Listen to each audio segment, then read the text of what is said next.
Diane Dan. Diane Dan, de 29 años, vivió en Santa California en 1988. Tuvo un hijo de 2 años llamado Mark.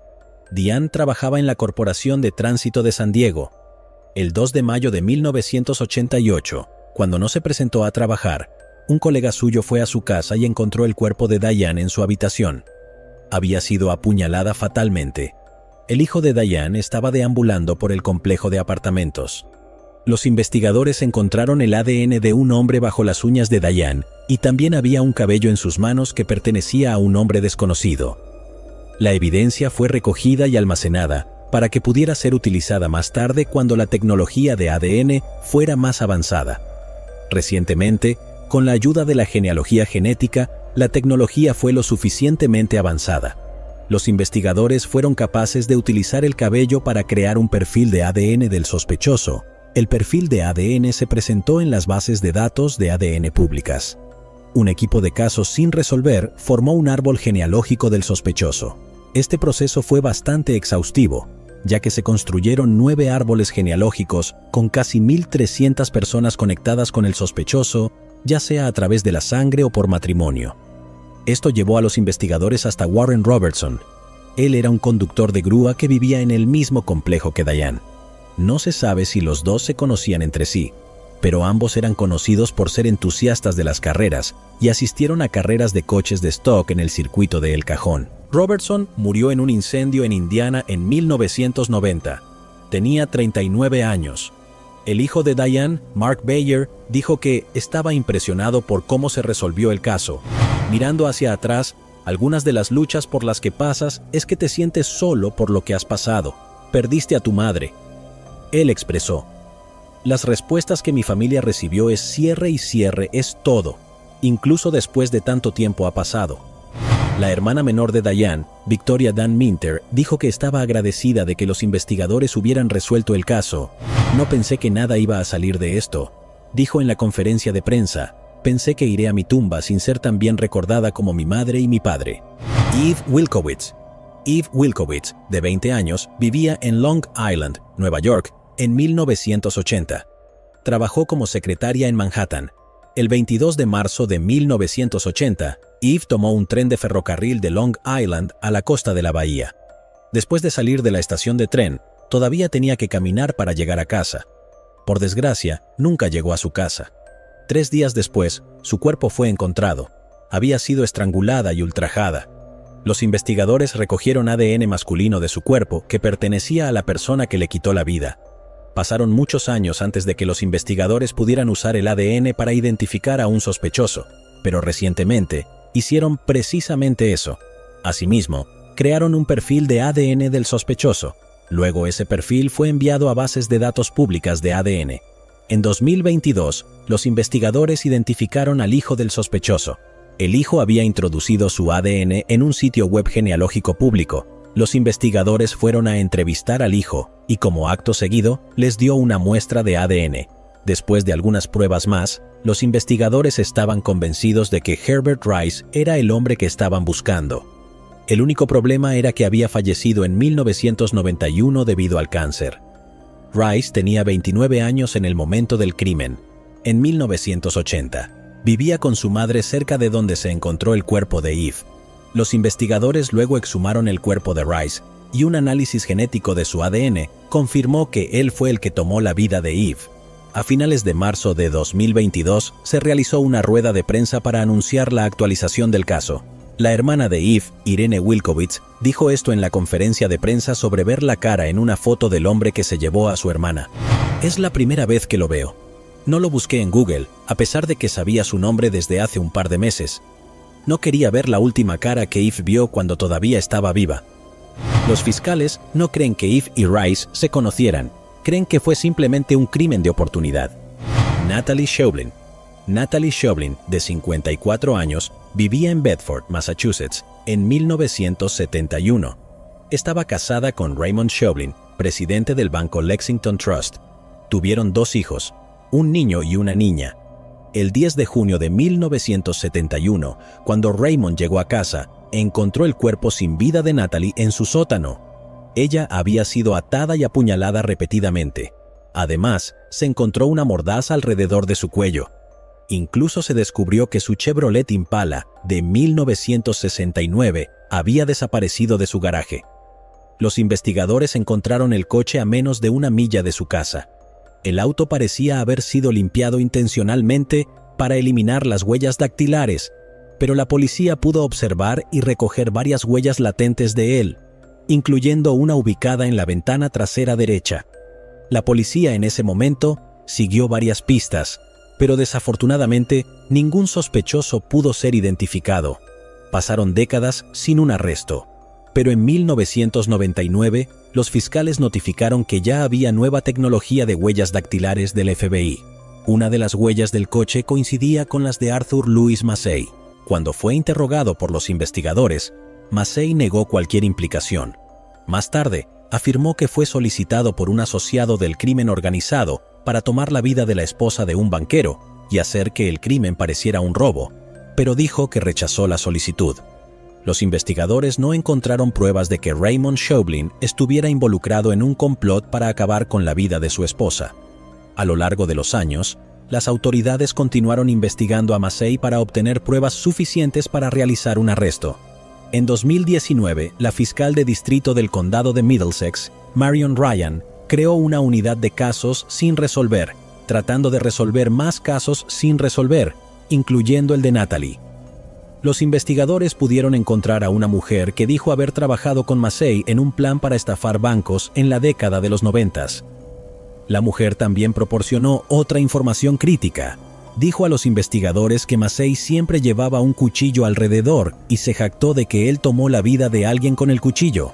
Esa información, junto con otros hechos del caso, fue presentada al gran jurado del condado de Middlesex. En marzo de 2022, el tipo fue arrestado en su casa en Salem, Massachusetts. Luego fue acusado por el crimen y se espera que sea procesado pronto, lo que lo acercaría más a una posible condena. El jefe de policía Bedford, Kenneth Fong, dijo en un comunicado: "Tengo la esperanza de que el arresto en este caso proporcionará algún cierre y sentido de justicia a la familia de Natalie Schaublin, así como también pueda aportar seguridad. Todos en nuestra comunidad fueron sorprendidos por este crimen brutal". La hija de Massey, Candace, dijo: "No había hablado con mi padre en 30 años. Si es verdad, es absolutamente repugnante. Estamos realmente apenados por la familia. Es chocante escuchar que esto suceda 2 semanas antes de que yo naciera". Massey tiene un largo historial de condenas penales y sentencias de prisión. Ha agredido a funcionarios de prisiones, ha sido condenado 2 veces por fuga, y en 2016 fue condenado por violar órdenes judiciales que implican acoso y abuso. Nona Stamey Cobb. Nona Stamey Cobb, de 29 años, vivía en el condado de Cleveland, Carolina del Norte. Era viuda. Nona tenía un hijo de 3 años llamado Josh, pero perdió la custodia de él debido a un problema de drogadicción que ella enfrentaba. Se fue a vivir con su hermana, Vicky Gregory. Nona fue vista por última vez la noche del 6 de julio de 1992 en el centro de bienvenida en la Interestatal 85 en el condado de Cleveland, cuando se subió a un camión conducido por un hombre no identificado. A la mañana siguiente, a las 6:15 a.m. del 7 de julio, su cuerpo fue descubierto en el lado norte de la Interestatal 77 en el condado de Surry, Carolina del Norte. Había sido estrangulada y abusada. Los investigadores recogieron ADN masculino de su cuerpo. Tomaría 3 años antes de que los investigadores identificaran a un sospechoso. Entrevistaron a Sean Patrick Goebel. Era camionero de Ashboro, Carolina del Norte. Goebel negó tener ninguna participación en lo que pasó con Nona. Sin embargo, más tarde fue encarcelado por quitarle la vida a otras 3 mujeres. Fue condenado a 2 cadenas perpetuas de más de 14 años de prisión. Por supuesto, esto hizo que los investigadores en el caso Nona creyeran que él era el hombre que estaban buscando. Los investigadores tomaron el ADN masculino que recogieron de su cuerpo y lo compararon con el ADN de Goebel, pero no coincidió. Luego fue descartado como sospechoso. En abril de 2021, agentes especiales de la Oficina de Investigación del Estado de Carolina del Norte, la Unidad de Investigación de Casos sin Resolver y los investigadores de la Oficina del Sheriff volvieron a examinar las pruebas físicas recogidas en la escena del crimen en 1992. Con la ayuda de la doctora Colleen Fitzpatrick, la fundadora de Identificadores Internacionales, LLC. Los investigadores pudieron identificar a Warren Luther Alexander como posible sospechoso al comparar su perfil de ADN con el ADN dejado en el cuerpo de Nona. Oficiales del Departamento de Policía de Diamond Head en Mississippi arrestaron a Alexander el 15 de marzo de 2022. Actualmente está detenido en la cárcel del condado de Hancock mientras espera su extradición a Carolina del Norte para enfrentar los cargos en su contra. La Oficina Estatal de Investigación de Carolina del Norte hizo hincapié en que la investigación sobre Alexander sigue en curso y las autoridades están investigando la posibilidad de que pueda haber más víctimas. Anita Knudson. Anita Knudson, de 18 años, vivía en Minot North, Dakota, en 2007. Fue descrita como una joven tenaz, amable y compasiva. Acababa de terminar su primer año en la Universidad Estatal de Minot, donde estudiaba educación primaria. Tenía 2 trabajos para pagar la escuela y residía en un apartamento fuera del campus con su compañera de cuarto, Nicole Rice.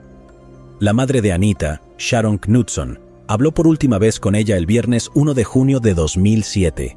Las dos estaban en contacto diario, pero de pronto, Anita no contestó su teléfono durante varios días. Sharon le pidió a su esposo Gordon que condujera desde su casa en Butte, North Dakota, al apartamento de Anita. Gordon intentó entrar al apartamento, pero estaba cerrado. Luego encontró a la casera y al trabajador de mantenimiento y pidió ayuda. El hombre de mantenimiento había recordado haber visto un vidrio de la ventana cortado y retirado del apartamento de Anita. Gordon fue a buscar el vidrio y se dio cuenta de que efectivamente era de la ventana del dormitorio de Anita. Miró dentro y vio a su hija en su cama. La tocó a través de la ventana para despertarla, pero cuando sintió lo fría que estaba su piel, supo que ya no estaba viva. Gordon llamó para denunciar lo que acababa de ver. Los oficiales llegaron a las 5:12 de la tarde y le quitaron un abrigo grande que estaba encima de su cuerpo. Les quedó claro que había sido apuñalada en numerosas ocasiones. Los investigadores encontraron una pequeña navaja de bolsillo con sangre seca en el borde de la cama de Anita. Además, su computadora portátil, teléfono celular, bolso y cámara digital estaban todos en su dormitorio. Esto indicaba que un robo no había sido el motivo del crimen. Paralelamente, no había señales de que alguien hubiera entrado por la ventana del dormitorio de Anita, de donde se había extraído el vidrio. Los investigadores también determinaron que el vidrio fue cortado después de que se cometiera el crimen. El sargento David Goodman del Departamento de Policía de Minot dijo: "Creo que el propósito sería engañar a la policía para tratar de demostrar que esto es posiblemente un punto de entrada". La policía interrogó a los amigos, vecinos y trabajadores de la construcción de Anita que trabajaban cerca. También encontraron rastros de ADN en la navaja y tomaron muestras de las personas que entrevistaron. La policía habló luego con la compañera de cuarto de Anita, Nicole Rice. Esta dijo que estuvo con su familia todo el fin de semana y los investigadores sospecharon que algo estaba mal con la historia de Rice. Las declaraciones de Rice y sus padres eran supuestamente inconsistentes y contradictorias. Varios amigos de Anita dijeron a la policía que Anita y Rice a menudo peleaban. Describieron a Rice como temperamental e impulsiva. La madre de Anita, Sharon, estuvo de acuerdo y dijo que Anita le tenía miedo. Agregó que Rice supuestamente envió mensajes amenazantes a su hija, por lo que Anita planeaba mudarse. El jefe de policía de Minot, John Klug, dijo que Rice ahora era una sospechosa. Recibió información sobre ella y estaban siguiendo todas las pistas, pero no tenían suficientes pruebas para arrestarla. Por lo tanto, el caso se enfrió durante muchos años. En 2022, el Departamento de Policía de Minot comenzó a volver a entrevistar a sospechosos y testigos. También se asociaron con un verdadero programa criminalístico llamado Justicia Fría. El programa proporcionó apoyo adicional y experiencia a los investigadores para ayudar a resolver el caso. Durante el esfuerzo renovado, las autoridades se enteraron de que Rice estuvo saliendo con un hombre durante unos meses entre 2008 y 2009. Según el hombre, Rice se emborrachó beligerantemente una noche y le dijo al hombre que ella le quitó la vida a Anita. El hombre más tarde trató de preguntarle a Rice sobre la confesión cuando estaba sobria, pero ella supuestamente rechazó las preguntas con ira. El 16 de marzo de 2022, Rice fue arrestada en la base aérea de Minot, donde trabajaba como civil. Fue llevada a la cárcel del condado y liberada al día siguiente con una fianza de $20,000. El jefe de policía de Minot, John Klug, no quiso proporcionar más detalles en la evidencia que apuntaba a Rice.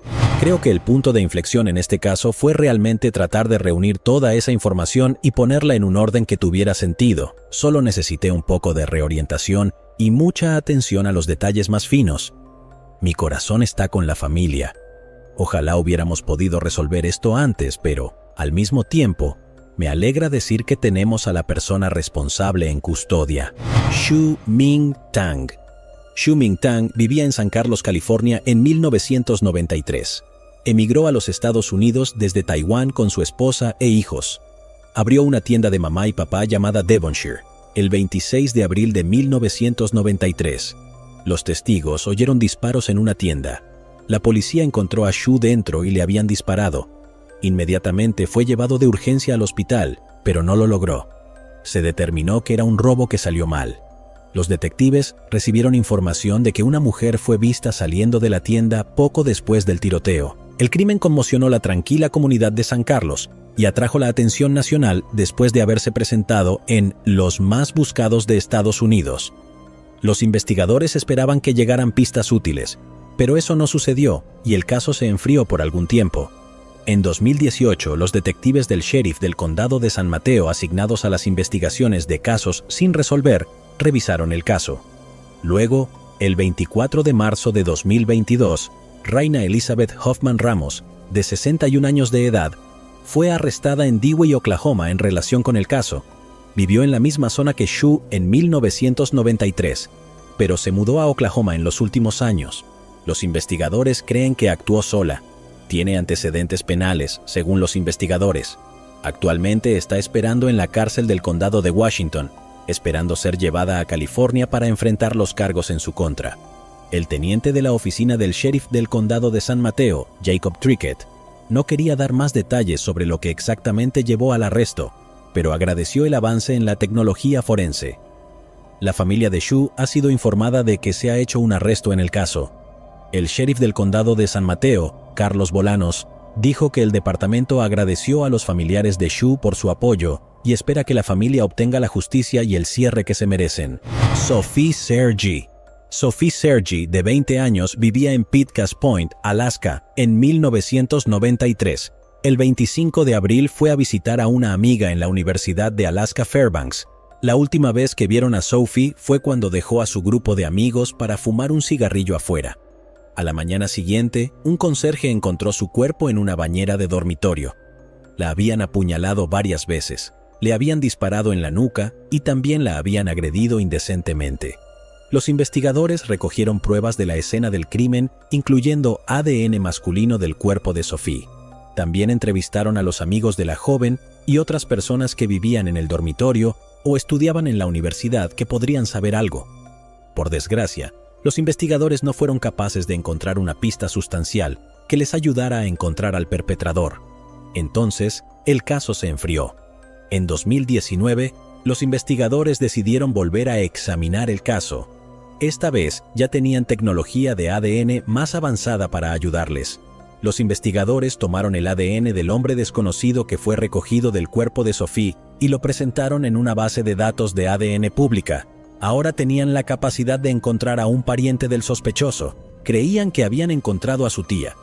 Todo ello, tras haber subido una muestra a una base de datos genealógica comercial en línea. El hombre que creían que era el responsable es Stephen Downs, de 47 años. Aún en 2019, los investigadores ejecutaron una orden de registro en su casa en Auburn, Maine. Por supuesto, recogieron una muestra de ADN de él.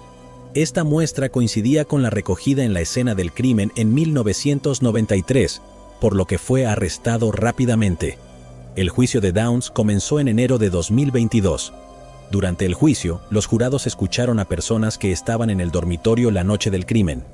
Forenses expertos y fuerzas del orden se enteraron de que Downs era un estudiante de primer año en la universidad en 1993 y vivía en el dormitorio donde se llevó la vida de Sophie. El amigo de Downs y su compañero de cuarto testificaron que tenía armas y un cuchillo de caza grande, incluyendo una pistola calibre 22. Un experto declaró que a Sophie le dispararon una bala calibre 22. Downs no testificó en el juicio. pero los jurados escucharon una grabación de su conversación con los investigadores. Negó conocer a la joven y mucho menos mantener un arma en su dormitorio. En la grabación también dijo a la policía que estaba con su novia por entonces. Según él, pasaron juntos toda la noche. La novia declaró durante el juicio que Downs había salido de la habitación varias veces esa noche. Durante las declaraciones de cierre, la fiscal Jenna Gernstein alentó a los jurados a recordar que el ADN de Downs fue encontrado en la escena y que los sospechosos alternativos planteados por la defensa habían sido descartados porque su ADN no coincidió con ninguno encontrado en la escena. El jurado deliberó durante días antes de llegar a un veredicto. El 8 de febrero de 2022, Downs fue declarado culpable de ambos cargos en su contra. Jenna Gernstein dijo: "Estamos agradecidos de que Stephen Downs fuera responsabilizado por sus acciones después de casi 30 años y esperamos que la familia de Sophie y la comunidad de Fairbanks en su conjunto ahora puedan obtener algún cierre". A la luz de este veredicto, el abogado de Downs, James Howaniek, declaró: "Downs y su equipo de abogados defensores estaban decepcionados por el veredicto y probablemente habría una apelación. Fue un caso muy emocional y difícil". Además añadió: "Obviamente seguimos creyendo en la inocencia de nuestro cliente, pero también respetamos el proceso y respetamos el veredicto del jurado. Los asuntos sobre la genealogía genética probablemente serán borrados en la apelación. La ciencia es relativamente nueva, y Downs es el primer hombre en Alaska en ser juzgado por un cargo que resultó de la genealogía genética. La ciencia es controvertida cuando la usan las fuerzas de seguridad porque podría infringir los derechos constitucionales". Por otro lado, comunicó: "Muchas personas en todo el país están viendo este caso y preguntándose si va a ir a la Corte Suprema. Y esta podría ser la oportunidad de litigar esto. Ya veremos". Actualmente, Downs está detenido sin fianza en el Centro Correccional Fairbanks y está programado para ser condenado pronto. Se enfrenta a una pena máxima de prisión de 129 años. Marise Chiverella. Marise Chiverella, de 9 años de edad, vivía con su familia en Hazleton, Pensilvania, en 1964. El 18 de marzo, Marise salió de su hogar temprano para entregar productos enlatados a una monja. Antes de asistir a clase en la escuela parroquial de San José, en algún momento durante su caminata de media milla, la niña desapareció. Cuando fue registrada como ausente en la escuela y no regresó a casa para almorzar como lo hacía normalmente, su familia llamó a la policía para denunciar su desaparición. Esa tarde, el cuerpo de Marise fue descubierto a 2 millas de su casa, en un pozo minero cerca del aeropuerto municipal de Hazleton. Sus muñecas y tobillos estaban atados por sus propios cordones de zapatos y su bufanda estaba metida en la boca. Había sido agredida indecentemente y estrangulada. Los investigadores recogieron el ADN de un hombre desconocido de la escena del crimen y se recolectó para poder usarlo más tarde. En 2007, las autoridades utilizaron la muestra de ADN para crear un perfil del sospechoso. Se presentó en el sistema de índice de ADN combinado, pero desafortunadamente no se pudieron hacer coincidencias. Los investigadores no se rindieron y cada mes comparaban el perfil de ADN con las nuevas entradas en la base de datos. En 2019, su persistencia dio frutos y obtuvieron una coincidencia con el pariente lejano del sospechoso. De 2019 al año 2021, se realizaron numerosas entrevistas y se recogieron muestras de ADN de esta familia. Las muestras ayudaron a reducir a 4 sospechosos, pero uno de ellos llamó la atención de los investigadores debido a su historia criminal. Esa persona era James Paul Forte. Lo más extraño de todo es que no fue parte de la investigación inicial en 1964. De hecho, notaron que había fallecido en 1980 por causas naturales a la edad de 38 años. Con la ayuda de la oficina del fiscal del condado de Lucerne, los investigadores exhumaron el cuerpo de Forte para obtener su muestra de ADN. Después de algunas pruebas más, fueron capaces de confirmar en febrero de 2022 que él había sido el responsable de tomar la vida de Marise. La posibilidad de que otra persona tenga este mismo perfil era de 1 en 480 septillones. La policía declaró que Forte fue arrestado en Hazleton en 1974 por cargos similares con una víctima diferente. Más tarde, fue arrestado en 1978 por conducta imprudente y acoso. La policía dijo: "Puede que no haya sido el único delito cometido", y pidieron que cualquiera con información adicional se presentara. El caso de Maurice Chiverella fue el caso frío más antiguo de Pensilvania y el cuarto más antiguo de Estados Unidos que se resolvió con genealogía genética. El hermano de Maurice, Ronald Chiverella, asistió a la conferencia de prensa y dijo: "Ahora que conocemos al individuo, nos da una sensación de cierre, pero no de cierre total. Jamás lo tendremos, pero sí una sensación de cierre porque sabemos que la persona que lo hizo no está cometiendo el mismo crimen, ni lastimando a otras jóvenes como Maurice, o que ya no vive a 6 o 7 cuadras de distancia de los Chiverella". Las autoridades declararon que los familiares no conocían a Forte y creían que el ataque había sido al azar. Hoy Maurice habría cumplido 70 años de edad. Roxanne Wood. Roxanne Lake Wood, de 30 años, vivía en el condado de Barron, Michigan, con su marido, Terry Wood. El 20 de febrero de 1997, los dos fueron a jugar bolos. Se habían ido con 2 coches separados y dejaron los bolos por separado de nuevo. Roxanne fue la primera en irse a casa. Cuando Terry llegó a casa más tarde, encontró el cuerpo de Roxanne. Estaba en el suelo de su cocina y su garganta había sido cortada. Una muestra de ADN perteneciente al sospechoso fue recogida en la escena del crimen. Terry se convirtió en sospechoso, pero los investigadores no pudieron encontrar ninguna evidencia de que estuviera involucrado de alguna manera. El ADN encontrado en la escena del crimen que pertenecía al sospechoso no era de Terry, pero la tecnología de ADN no fue lo suficientemente avanzada para determinar a quién pertenecía entonces. En 2001, el equipo de casos sin resolver del 5º Distrito de la Policía Estatal de Michigan trabajó durante más de un año revisando 3.347 páginas de información y revisando pruebas. Desafortunadamente, su duro trabajo no los llevó a un sospechoso y el caso se volvió a enfriar. Los investigadores reabrieron el caso en 2020. En febrero de 2021, las autoridades recibieron una pista de una fuente creíble y confiable, donde se suponía que Patrick Wayne Gilham, de 67 años de edad, debía ser investigado como sospechoso. Los investigadores lo siguieron y vivía en South Bend, Indiana. En junio de 2021, recogieron una colilla de cigarrillo con el ADN de Gilham. La policía estatal envió el cigarrillo a su laboratorio forense en Grand Rapids, donde resultó que coincidía con el ADN desconocido encontrado en la escena del crimen. Así pues, los agentes de policía llevaron a Gilham para ser entrevistado. El tipo negó haber ido alguna vez a Michigan, que no haya sido por trabajo. Dijo que solo conocía a 2 personas llamadas Roxanne, pero ninguna coincidía con la descripción de Roxanne Wood. A Gilham se le mostró una foto de la joven y declaró que no la conocía en absoluto. Cuando los investigadores le dijeron a Gilham lo que le había pasado a Roxanne, su comportamiento cambió rápidamente. Comenzó a respirar rápidamente y sus manos temblaban mientras las sostenía. Luego, dijo que necesitaba hablar con un abogado y ahí terminó la entrevista. El 17 de febrero de 2022, Gilham fue arrestado en su casa en la calle East Bowman por estar relacionado con el caso. Una anciana que es vecina de Gilham dijo que le paleó la acera después de la tormenta de nieve más reciente sin que ella se lo pidiera. Se ofreció a pagarle, pero él se negó. La señora se sorprendió, pero dijo que podría haber sido un accidente lo que hizo hace tantos años. Personalmente me gustaría saber cómo alguien accidentalmente irrumpe en una casa, le corta la garganta a alguien y lo ataca. La fianza de Gilham se fijó en $500,000.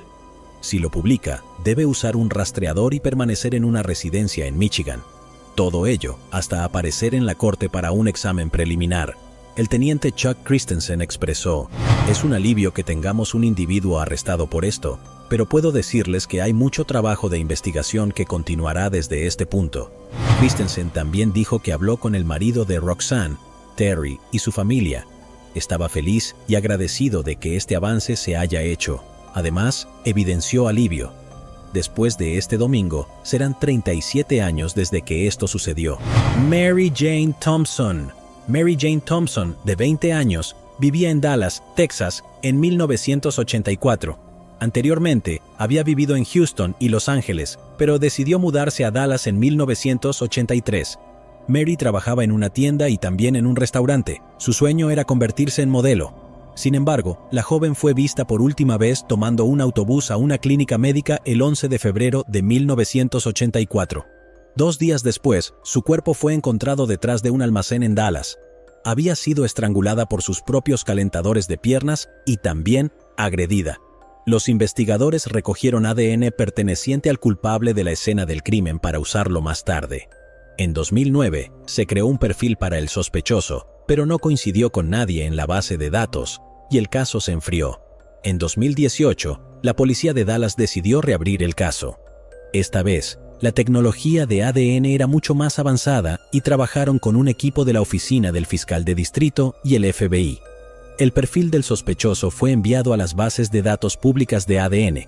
En febrero de 2021, los investigadores determinaron que el ADN de Edward Morgan, de 60 años de edad, coincidía con el ADN recogido en la escena del crimen en 1984. Morgan fue arrestado y actualmente está detenido en la cárcel del condado de Dallas. El asistente del fiscal de distrito del condado, Leighton D'Antoni, dijo: "Trabajando juntos continuamos resolviendo los casos fríos más difíciles que Dallas haya visto nunca. Espero con interés operar con todas nuestras agencias policiales locales para utilizar los avances en técnicas de pruebas forenses para identificar, arrestar y procesar a los depredadores más peligrosos escondidos entre nosotros. Nunca nos olvidamos de estos casos, nuestras víctimas y sus familias". Después del arresto, la hermana de Mary, Selena Thompson, publicó varios mensajes y un montaje de fotos familiares en Facebook. "Extrañándote, hermana. Desde el viernes cuando recibí una llamada he estado esperando 38 años. Estará en la cárcel el resto de su vida. Ya no es libre como un pájaro. Sé que estás mirando hacia abajo".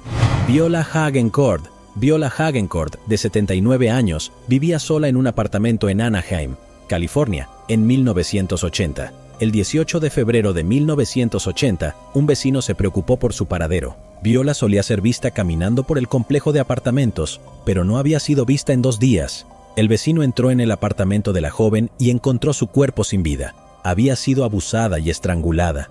A lo largo de los años, los detectives intentaron resolver el caso siguiendo nuevas pistas o trozos de evidencia, pero no pudieron identificar a un sospechoso y el caso se enfrió. En septiembre de 2020, el caso fue reabierto. Esta vez, los investigadores recurrieron a la genealogía genética, que se ha utilizado para resolver cientos de casos en Estados Unidos. Los investigadores usaron el ADN encontrado en Viola y lo compararon con los perfiles genéticos en las bases de datos de genealogía. Esto llevó a los investigadores a Andre William Lepere, de 64 años de edad. Fue arrestado el 28 de abril de 2021 en su casa en Alamogordo, Nuevo México, en relación con el caso. Actualmente está detenido sin fianza en una cárcel del condado de Otero. No obstante, no se cree que Andre y Viola se conocieran. La familia de la joven tenía esto que decir en una declaración: "Nuestra abuela Viola era una hermosa alma feliz y no merecía ser violada en sus últimos años de vida. Estamos muy agradecidos de que el Departamento de Policía de Anaheim nunca se haya rendido, incluso después de 41 años. Y ese es nuestro mensaje: nunca, nunca te rindas". Andre tenía unos 20 años en el momento del crimen y vivía cerca de Viola en Anaheim. En algún momento de la década de 1990, se trasladó al este y dividió su estadía entre Arizona y Nuevo México. El asesino trabajó como plomero y camionero. Se casó 2 veces y tuvo 2 hijos. A decir verdad, los investigadores no habían establecido un motivo para el crimen. Cynthia Rogers, de 27 años, vivía en el condado de Prince George en 1989. Era bióloga y estuvo trabajando en la investigación sobre la enfermedad de Parkinson en los Institutos Nacionales de Salud. El 22 de enero de 1989, Cynthia salió de su casa para ir al mercado y comprar condimentos para la sopa. Más tarde, cuando los miembros de la familia de Cynthia trataron de contactarla y no la localizaron, llamaron a la policía para reportar su desaparición. 5 días después de ser vista por última vez, el cuerpo de Cynthia fue encontrado en un camino de tierra lleno de basura en el área de Forestville, Maryland. La policía sabía que los lugareños solían usar el camino como un atajo a la tienda. La joven tenía múltiples heridas ocasionadas por objeto contundente en la parte superior del cuerpo y la cabeza. Literalmente, había sido estrangulada. Después de la autopsia, se determinó que también había sido ultrajada. El ADN perteneciente al hombre que cometió este crimen fue tomado del cuerpo de Cynthia y almacenado, por lo que podría ser utilizado más tarde. Cuando todo estaba más avanzado, en 2018, el detective Bernie Nelson comenzó a trabajar nuevamente en el caso. El ADN de la escena del crimen fue usado para descartar varios sospechosos en ese momento. Sin embargo, no era una muestra lo suficientemente fuerte para pasar a través de la base de datos federal. El perfil que el FBI pudo desarrollar de la muestra no era lo suficientemente fuerte para cumplir con los estándares para entrar en la base de datos, transmitió Nelson. Pero es algo con lo que podemos trabajar si se da el nombre de alguien a quien podemos acercarnos y obtener su ADN y compararlo directamente con la muestra. Más recientemente, con tecnología aún más avanzada, los investigadores pudieron introducir la muestra de ADN del sospechoso en la base de datos del FBI. Fue entonces cuando coincidió con James Clinton Cole. Cole tenía varios cargos presentados en su contra. Esto incluye un delito menor de asalto en 1984 y un cargo de destrucción de la propiedad pocos días antes de la desaparición de Cynthia. Cuando fue entrevistado, Cole negó haber conocido o siquiera haberse cruzado con ella hace 33 años. Todavía no se ha indicado cuándo Cole está programado para comparecer ante un juez en el caso. No obstante, actualmente está encarcelado en la Institución Correccional Occidental en Cumberland, Maryland, por un delito no relacionado. Cole tiene 66 años de edad y tendría 32 años cuando se cometió el crimen. No se cree que él y Cynthia se conocieran. El hermano de ella, Philip Rogers, tenía esto que decir: la carga se ha levantado hasta cierto punto. Nunca habrá una curación total debido al incidente, pero tenemos algo de alivio. La madre de Cynthia, Rosia Rogers, expresó: nos hace sentir mejor, mi corazón se siente más ligero. Patricia Lorraine Barnes. Patricia Lorraine Barnes, de 61 años, vivía en Seattle, Washington, en 1995. Ella no tenía hogar y rebotaba entre los refugios en Seattle y con frecuencia se quedaba alrededor del área de Pioneer Square. Sus amigos en los refugios para indigentes se referían a ella como la señora de las toallas, porque a menudo llevaba una toalla o un pañuelo alrededor de la cabeza. El 25 de agosto de 1995, un transeúnte encontró un cuerpo en la zanja a lo largo de la carretera Peacock Hill en el condado de Kitsap, Washington. El cuerpo pertenecía a una mujer blanca que fue encontrada sin ropa y estaba parcialmente cubierta por un saco de dormir en la zanja. Sus rulos rosas fueron encontrados cerca de su cuerpo. Fue rápidamente identificada como Patricia Barnes. Había recibido un disparo mortal. Se recogieron alrededor de 130 pruebas individuales en la escena donde se halló su cuerpo. Esto incluyó un cigarrillo encontrado cerca, que se cree que fue utilizado por el culpable, y el saco de dormir. Un testigo se presentó diciendo a la policía que vio a Patricia por última vez con el hombre blanco de 30 a 35 años. Patricia y el hombre planeaban comer en el Parque de la Corte y luego ir al Camino Federal. Un bosquejo del hombre fue entonces dibujado basado en la descripción del testigo, esperando que alguien pudiera identificarlo. Los investigadores creen que Robert Lee Yates pudo haber sido el responsable. Estuvo involucrado en crímenes similares en la zona, pero no se pudo encontrar ninguna conexión con él y Patricia. Estaba en Alabama en el momento del crimen. Desafortunadamente, no hubo pistas útiles y el caso se enfrió durante algunas décadas. No fue hasta 2018. Los detectives de la oficina del sheriff del condado de Kitsap decidieron reabrir el caso. De esta manera, los investigadores se dedicaron a revisar las pruebas y fotografías de la escena. Los detectives previamente asignados al caso fueron entrevistados nuevamente y la evidencia física se envió al Laboratorio Criminal del Estado de Washington, así como a 2 laboratorios forenses privados en Texas y Florida para pruebas de ADN. En diciembre de 2021, uno de esos laboratorios fue Oprah Inc. Proporcionó el nombre del hombre cuyo ADN coincidía con el ADN del cigarrillo y el saco de dormir y algunos otros artículos. El hombre era Douglas Keith Crone. Cuando los investigadores decidieron interrogarlo, descubrieron que había fallecido en 2016 debido a causas accidentales. El 7 de febrero de 2022, el laboratorio forense de la Patrulla Estatal de Washington confirmó que el ADN encontrado en la escena del crimen pertenecía a él. Los investigadores trataron de averiguar si Crone y Patricia se conocían, pero no pudieron descubrirlo. Crone tenía direcciones anteriores en Seattle y Tacoma. Tendría 33 años cuando el crimen tuvo lugar en 1995. Crone tiene antecedentes penales en el estado de Washington, incluyendo 5 condenas por delitos graves. Uno de ellos fue condenado en 1984 por robo en primer grado. También fue arrestado en 1994 en el condado de Pierce bajo sospecha de secuestro en segundo grado. El detective de la oficina del sheriff del condado de Kitsap, Mike Grant, dijo: "La pista clave en el caso para mí fue que una colilla de cigarrillo que fue encontrada en el lugar donde se tiró el cuerpo con el mismo ADN que 3 artículos en el cuerpo". Allison Sutherland Crane. El 7 de agosto de 2009, una pareja casada estaba caminando bajo un puente cerca de la carretera junto al lago en Greenville, Carolina del Sur, en busca de vida silvestre. Luego, tropezaron con el cuerpo desnudo de una mujer en un arroyo. La mujer fue rápidamente identificada como Allison Sutherland Crane, de 24 años, nativa de Greenville. Una autopsia reveló que tenía múltiples lesiones por traumatismo con objeto contundente. No había ADN perteneciente a un posible sospechoso en ella o en la escena del crimen. Tampoco hubo ningún testigo.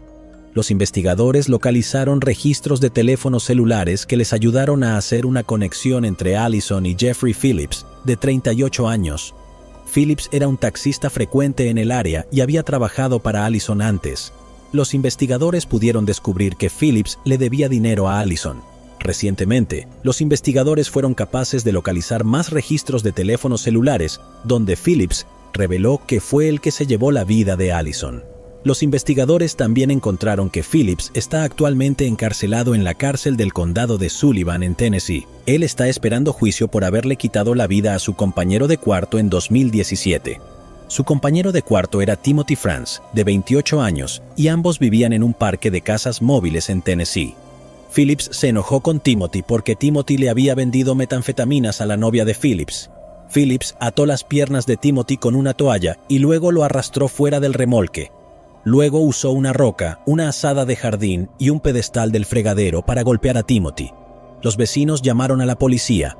Cuando llegaron a la escena del crimen, encontraron el cuerpo de Timothy sin vida y a Phillips saliendo del remolque con solo una toalla de baño.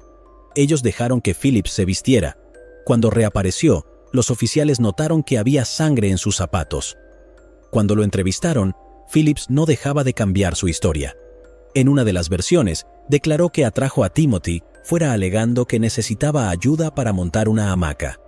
Phillips supuestamente dijo que recordaba haber golpeado a Timothy en la cara antes de desmayarse debido a su ira, y no podía recordar lo que pasó. Volviendo al caso de Allison, los investigadores no han declarado específicamente lo que se dijo en los registros de teléfonos celulares que los llevaron a estar convencidos de que Phillips es responsable de lo que le pasó. Phillips está a la espera de juicio por ambos crímenes. El sheriff del condado de Greenville, Hobart Lewis, dijo: "Este es un excelente ejemplo de que la visión que tuvimos de la unidad está cobrando vida.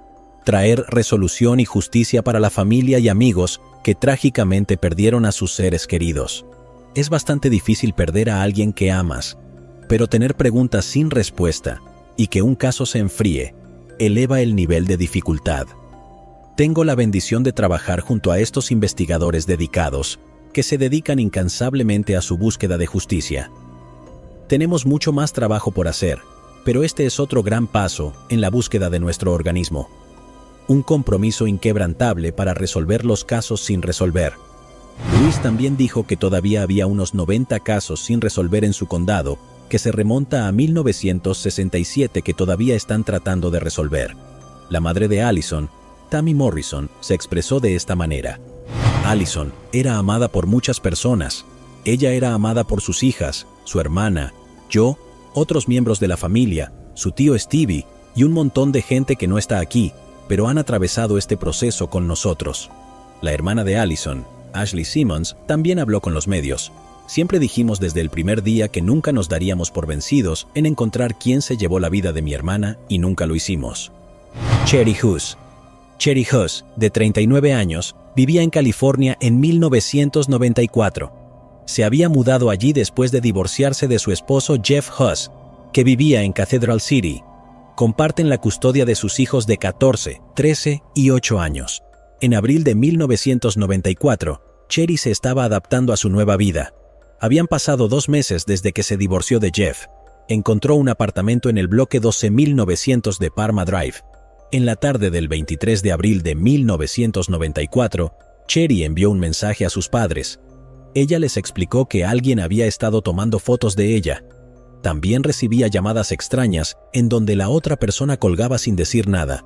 Los padres de Cherry decidieron dejar su casa en el Valle de San Fernando para ver cómo estaba su hija. Tuvieron una sensación ominosa cuando llegaron allí. La luz del porche de Cherry estaba encendida y su perro estaba afuera. Su puerta principal estaba abierta y su coche estaba aparcado en la calle en lugar de la entrada. Cuando la pareja entró, encontraron lo inimaginable. El cuerpo parcialmente vestido de su hija yacía sin vida en el suelo, tenía múltiples heridas de arma blanca y también fue mordida por la persona que le quitó la vida. Los investigadores pudieron recoger saliva del culpable. Era evidente que Cherry luchó duro por su vida y también había sangre perteneciente al sospechoso en la escena del crimen. Se creó un perfil de ADN de la persona que cometió este delito y se introdujo en el sistema de índice de ADN combinado. Desafortunadamente, no se pudieron hallar coincidencias. Los investigadores trataron de encontrar a la persona que tomó las fotos de Cherry y la persona responsable de las extrañas llamadas telefónicas, pero no lo lograron. A través de los años, los padres de Cherry trabajaron duro para mantener su caso en el ojo público, incluyendo ofrecer una recompensa de $50,000. Cada pocos años, los investigadores introdujeron el perfil de ADN en el sistema de índice de ADN combinado, pero nunca hubo una coincidencia, por lo que el caso se enfrió. Recientemente, con la llegada de la genealogía genética, las cosas cambiaron rápidamente. En febrero de 2022, el equipo de investigación regional de casos sin resolver de Riverside fue capaz de utilizar la tecnología para identificar a un hombre como una persona potencial de interés. Ese hombre era Sharon Eugene Gadlin, de 48 años de edad, que vive en Guardiana, California. En 1994, cuando ocurrió el crimen, tenía solo 20 años y vivía en Mil Palmeras de California, que estaba a 12 millas del apartamento de Cherry. El 14 de febrero de 2022, los investigadores obtuvieron una muestra de saliva de Gadlin. 4 días después, el 18 de febrero, los investigadores recibieron confirmación del laboratorio del Departamento de Justicia de que había una coincidencia de ADN de la saliva con el perfil de ADN de la persona sospechosa de quitarle la vida a Cherry. Fue arrestado el 4 de marzo de 22, cuando los agentes detuvieron su vehículo en una intersección en Gardena, California. Gadlin había tenido encuentros previos con la policía, incluyendo un arresto por conducir ebrio en 1999 en el condado de San Bernardino. También fue condenado ese año por entrar en propiedad sin consentimiento y por intoxicación pública. Aún no se sabe si Gadlin y Cherry se conocían y por qué hizo lo que hizo. El fiscal de distrito del condado de Riverside, Mike Hestron, dijo en un comunicado que tenía la esperanza de que el arresto significara que Huss y su familia obtendrían la justicia que merecen y habían esperado por tanto tiempo. Mikia Wadley, de 28 años, vivía en Richmond, California, en 1999. Una noche de enero, un vecino de Mikia escuchó gritos que venían de su casa en el bloque 1300 del Boulevard Carlson. La vecina fue a su residencia y llamó a la puerta. Los gritos continuaron durante aproximadamente 30 segundos. El vecino se retiró a su apartamento y llamó al 911. Los oficiales encontraron la puerta principal cerrada, pero la puerta trasera estaba abierta y parcialmente abierta. Una vez dentro de la casa, los investigadores encontraron el cuerpo de Mikia en el suelo de su habitación. Sus manos estaban atadas con cordones de zapatos. Había sido asfixiada. Un cuchillo para insectos estaba debajo de su cuerpo. Los investigadores pudieron encontrar ADN y huellas dactilares pertenecientes al sospechoso en la escena del crimen. Su investigación inicial se centró en un hombre con el que pasó la noche anterior. En última instancia, esa persona fue descartada como sospechosa. No había otras pistas de investigación y el caso quedó sin resolver. En 2002, se desarrolló un perfil de ADN mixto a partir de muestras tomadas de las manos de Mikia y una mancha de sangre en la escena del crimen. Este perfil de ADN fue enviado al Departamento de Justicia de California para buscar en la base de datos de delincuentes. Desafortunadamente, no hubo coincidencias. Luego, en 2020, se solicitaron pruebas de ADN adicionales. Esta vez se centraron en los recortes de uñas y ataduras no analizadas previamente. Un perfil de ADN masculino podría ser desarrollado a partir de los recortes de uñas de Micaiah. En octubre de 2020, el perfil de ADN creado por el Laboratorio Criminal del Condado de Contra Costa se presentó al programa de banco de datos de ADN del Departamento de Justicia de California para llevar a cabo una búsqueda familiar del Sistema Estatal de Índice de ADN. Algunos miembros de la familia de Micaiah también hablaron en la conferencia de prensa. Las respuestas pueden no venir hoy, pero vendrá mañana, va a venir, dijo la hermana de Micaiah, Kyla Wadley. Mi tía favorita era hermosa, extrovertida e inteligente. Le encantaba salir y divertirse, dijo su sobrina Devine Peterson. La familia de Micaiah dice que Henderson era amigo de un amigo, pero que no había otras relaciones aparte de eso. Lisa Fracassi. Lisa Fracassi, de 37 años, vivía en Honolulu, Hawái, en 1994. Trabajó como bailarina exótica y su plan era ahorrar dinero para ir a la escuela de enfermería. Lisa fue vista viva por última vez durante las primeras horas de la mañana en Halloween de 1994. Unos días después, el 3 de noviembre, su cuerpo fue encontrado en su apartamento. Había sido estrangulada. Agentes del Departamento de Policía de Honolulu recogieron ADN de la escena del crimen que pertenecía a la persona que le quitó la vida. Justamente acababan de empezar a usar un método confiable de almacenamiento de ADN para evitar cualquier contaminación ese año. En 2020, la policía dio ADN y huellas dactilares de la escena del crimen a los nanolaboratorios Parabon, una compañía con sede en Virginia que se especializa en proporcionar servicios de fenotipado a las agencias policiales. Como muchos de ustedes sabrán, la compañía ha sido instrumental en la creación de perfiles que han ayudado a los departamentos de policía y fiscales a través de los Estados Unidos a resolver casos abiertos en los últimos años. Haciendo uso de la genealogía genética, identificaron a Cecil H. Trent como la persona responsable de lo que le sucedió a Lisa. Tenía 29 años en 1994 cuando ocurrió el crimen. Vivía en Honolulu en ese momento.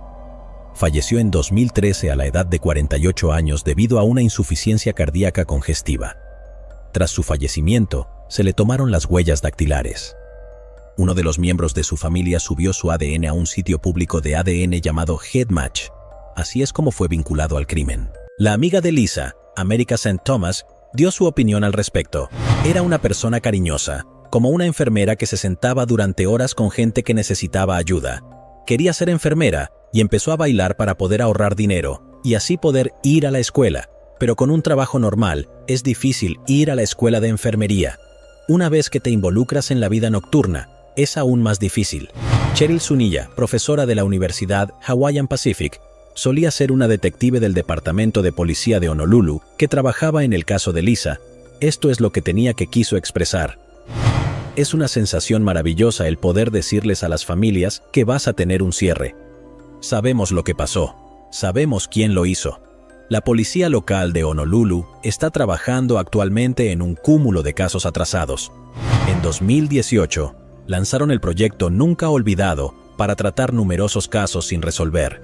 Kevin Drinks, Kenya McClintock, de 15 años, y Kevin Drinks, de 16 años, se conocieron en 1978 en Filadelfia. Eran novios de secundaria. Él la llevó al baile de graduación de Germantown, pero se separaron poco después de la graduación. 2 décadas después, en el año 2000, Kenya y Kevin volvieron a ponerse en contacto. La madre de Kenya falleció y Kevin pasó a presentar sus respetos. Se casaron en 2001 frente a más de 100 personas en la Sociedad Unitaria de la Iglesia de Germantown. Kevin dio una serenata a Kenya mientras caminaba por el pasillo. Era un cantante talentoso de una larga línea de vocalistas en su familia. En 2011, compraron la casa de sus sueños en Rockhurst, Pensilvania. Kevin encontró trabajo en una tienda de muebles en el norte de Filadelfia como repartidor.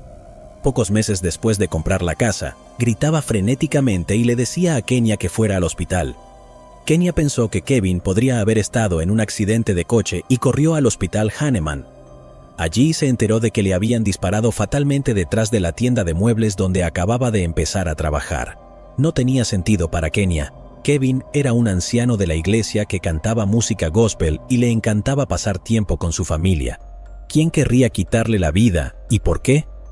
A pesar de los esfuerzos de los investigadores, no pudieron dar respuesta a las preguntas de Kenya.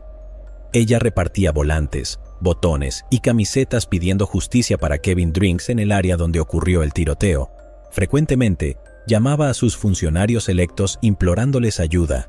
Kenya también tuvo que lidiar con rumores de que Kevin estaba involucrado con gente mala. También se frustraba al ver que muchos casos abiertos se resolvían, mientras el de Kevin seguía abierto. La casa de sus sueños se convirtió en un espacio de recuerdos dolorosos y también de miedo. Como no sabía quién había tomado a su marido como objetivo, se preguntaba si estaba a salvo. Kenya entonces se movió, oró y presionó a los funcionarios para que respondieran y luego oró un poco más. En 2018, recibió la noticia de que había estado esperando tanto tiempo. El detective de policía de Filadelfia, John Barricchio, la llamó. Había estado escuchando grabaciones de conversaciones telefónicas en la cárcel y escuchó algo relevante para el caso de Kevin. Chad Runnels fue acusado de quitarle la vida a un hombre de 22 años, 2 meses antes de que le dispararan a Kevin. A Chad le preocupaba que un testigo clave fuera a declarar en su contra. Luego conspiró con otros 3 hombres: Michael Blackstone, Samach Armstead y Rashan Combs. Querían silenciar al testigo. En vez de eso, le dispararon a Kevin Drinks, el hombre equivocado. Kenya había querido respuestas durante mucho tiempo, pero cuando llegaron, fueron destrozadoras. En marzo de 2022, Runnels, Blackstone y Armstead fueron condenados y sentenciados a cadena perpetua. La sentencia de Combs está programada para junio de 2022. El fiscal de distrito, Larry Krasner, dijo que espera que este caso muestre a Filadelfia que hay muchas personas en la policía que consideran que ningún caso puede estar permanentemente sin resolverse y que siempre están trabajando. Kenya expresó su frustración porque el caso tardó mucho tiempo sin ser resuelto, pero también elogió lo que llamó su equipo ideal. Se compone de los fiscales de distrito asistidos Ashley Taxilovsky y Christian Nguyen, junto con la coordinadora de víctimas testigos Kathy Lees. Kenya fue citada diciendo que la gente puede decir: «Oh, eso no es realmente justicia porque él no está aquí, se ha ido. Pero mi marido puede descansar en paz, así es como yo lo veo». Susan Morse. Susan Amy Morse, de 22 años, vivía en Mesa, Arizona, en 1989. Residía sola en un apartamento cerca de un club de campo y la Avenida Sur en Mesa. El 16 de octubre de 1989, el cuerpo sin vida de Susan fue encontrado en su apartamento. Había sido asaltada y estrangulada. Los investigadores recogieron el ADN de la sospechosa de su cuerpo. También entrevistaron a los residentes del edificio de apartamentos. Algunos residentes dijeron que vieron a Susan el día anterior. Esto ayudó a los investigadores a crear una línea de tiempo un año después. En noviembre de 1990 se cometió otro delito en ese complejo de apartamentos. Una mujer de 23 años fue asaltada y el hombre le robó el dinero y el vídeo, pero afortunadamente sobrevivió al ataque. Los investigadores también recogieron ADN de ella y pudieron confirmar que era el mismo hombre el responsable de ambos crímenes. Desafortunadamente, como la tecnología de identificación de ADN no estaba lo suficientemente avanzado, los investigadores no pudieron identificar al hombre y el caso se enfrió.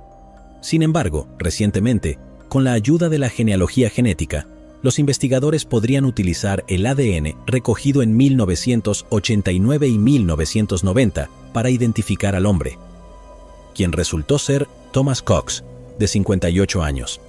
Cox fue arrestado en Colorado Springs el 26 de abril de 2022 por el FBI y los oficiales del Departamento de Policía de Mesa. Ya ha sido llevado a la cárcel en Arizona. El Departamento de Policía de Mesa espera que esto traiga algunas respuestas y cierre para ambos casos y sus familias. El sargento del Departamento de Policía de Mesa, Chuck Trapini, dijo: «Morse, ella no tiene familia que sepamos. Sus padres han fallecido, pero tenemos a la segunda víctima, que es la víctima de la agresión. Ella todavía está viva, y por lo que el detective me dijo, está tan contenta de que hayamos atrapado al sospechoso. Por supuesto, después de su arresto, pudimos analizar sus huellas dactilares, las huellas dactilares en la escena y tenemos una coincidencia allí también. Así que fue una gran colaboración entre el FBI y la oficina del fiscal del condado y la policía de Mesa.